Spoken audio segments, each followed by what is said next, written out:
Unit number 1 accounts from incomplete records la sum number 12 from the following particulars prepare bills receivable. இந்த account நம்ம என்ன prepare பண்ண போறோம்? Bills receivable account prepare பண்ண போறோம். Bills receivable account format refer the page number 17.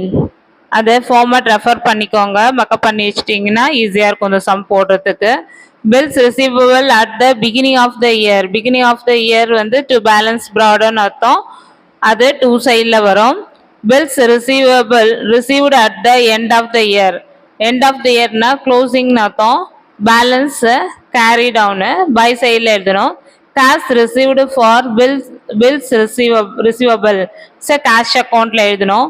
Bills receivable dishonour means debtors account போடணும். Bills receivable dishonour by சைடில் வரும். சம் பார்த்துட்டோம். இப்போ சம்மை வந்து கால்குலேட் பண்ணி பார்க்கலாம். Bills receivable account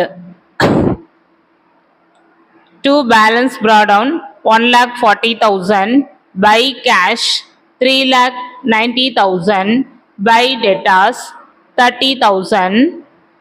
by debtors ன்றது bills receivable dishonored அர்த்தம். dishonored by balance carry down 2 lakhs.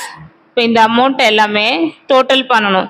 Total பண்ணா 6,20,000.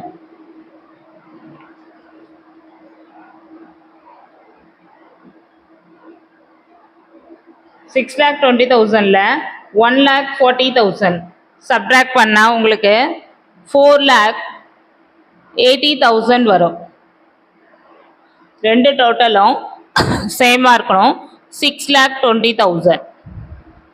இந்த 4,80,000 பில்ஸ் ரிசீவ்டுன்னு அர்த்தம். 2 debtors அக்கௌண்ட் பில்ஸ் ரிசீவ்டுன்னு அர்த்தம். இந்த அக்கௌண்ட் இதோட முடியுது. தேங்க்யூ.